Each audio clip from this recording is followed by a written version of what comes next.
You were here all night working on that motorcycle? Yep. Spencer promised Socko he'd have it ready for his cousin's birthday, which is tomorrow, so gotta get it done. She may not be alive and in the flesh wielding a butter sock, but this latest iCarly episode is all about Sam Puckett. Welcome everybody! Today we're talking about the sweet and sentimental storyline behind the newest iCarly episode, I Can Fix It Myself. If you have been looking for more Sam Puckett mentions in the new iCarly revival, then your prayers have been answered, because Carly gets deep into her and Sam's relationship and the college years they shared together. How does Sam play into everything? Let's find out. If you're looking for your daily dose of entertainment videos, then what are you waiting for? Go ahead and hit that subscribe button. Now, let's get to it. Should we just go back to your place? My place? That's presumptuous. Your place, as in the place I'm towing your car. I presume.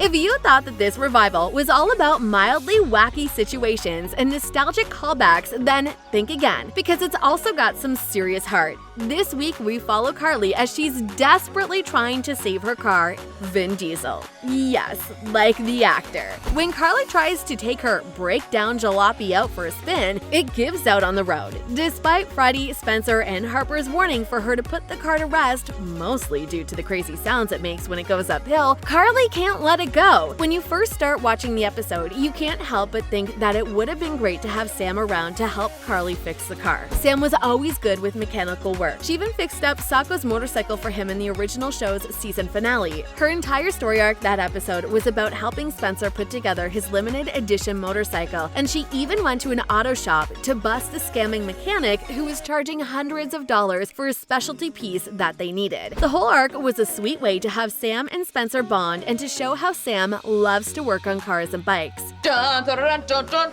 dun. You finished the motorcycle? Yep.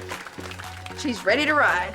That wasn't lost in the revival, where it's revealed in episode 1 that Sam's currently in a biker gang, following her bliss. We're sure she's fixing up engines and shaking down phony mechanics with her new crew. This revelation was praised by fans who thought it as completely on brand for the young rebel. The next time we hear about Sam, the show keeps the continuity by relating it to a mechanical issue. Carly is desperate to keep her Vin Diesel car going. She even enrolls in a mechanics class and gets oil splattered all over herself just to revive her sweet, rusty car. As we see that the car deteriorates further, Carly starts to panic. She even calls on Freddie and Millicent to help her turn things around. The show has been pretty subtle about Sam Puckett's character not being present, but this episode really leans in on her absence. Again, we're left thinking about Sam, and that subtle nudging is intentional. The chemistry between Millicent, Carly, and Freddie in this scene is awesome, and Carly finally breaks down and calls a mechanic. When he tells her that the car is dead and it's not safe to drive in, Carly gets emotional. He asks why she can't just get a new car, prompting Carly to tense up and say, "I can't give up on this car." Clearly, it has a whole lot of meaning to her. The fact that Carly would rather call the mechanic, who she thinks is scamming her, and pay $15,000 to repair a broken car shows how much she's holding on to it. By this point, you've probably figured out that this car has a lot to do with Sam Puckett. Carly's irrational need to keep the car going turns out to be a nod to the close relationship she had with Sam. When the mechanic shows up at her house to tell her that, despite all of his work, the car is dead, Carly has a panic attack. When she's alone with the mechanic, he asks her why Vin Diesel was so important to her and why she wants to save it so badly.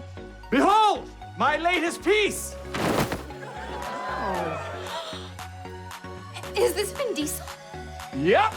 Carly finally reveals that she and Sam saved up to buy the car when she was in college. She talks about how she and Sam went on road trips to waterfalls and jerky factories together. Carly also lets it be known that when Sam moved away, it got pretty hard for her to cope. She tells us that Sam moved away only a few years ago and that the car was the main item that reminded her of Sam. She states that it made her feel connected to her bestie. This moment seems like it's for Carly and the audience. We have been feeling Sam's absence throughout the show, and though the series is successful and gets better each episode, we still feel a bit of bitterness knowing that Sam Puckett will likely never return.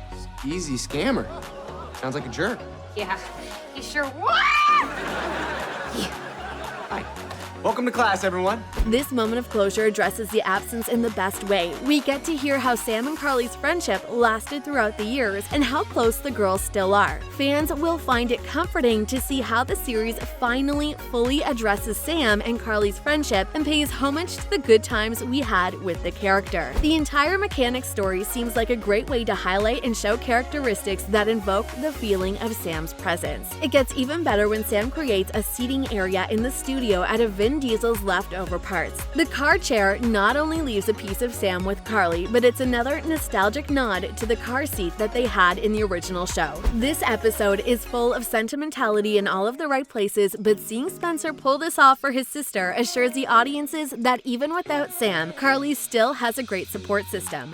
Leave it to all of them. Well, there you have it. This episode tackles Sam's absence, but do you think we'll hear about the character again? Let us know what you think in the comments below, and if you enjoyed this video, go ahead and give us a big thumbs up and subscribe to our channel for more clips just like this. See you in the next one. Do you think Harper will understand? No! No, she's gonna kill you and bury you at sea. I'll lay fresh kelp at your grave.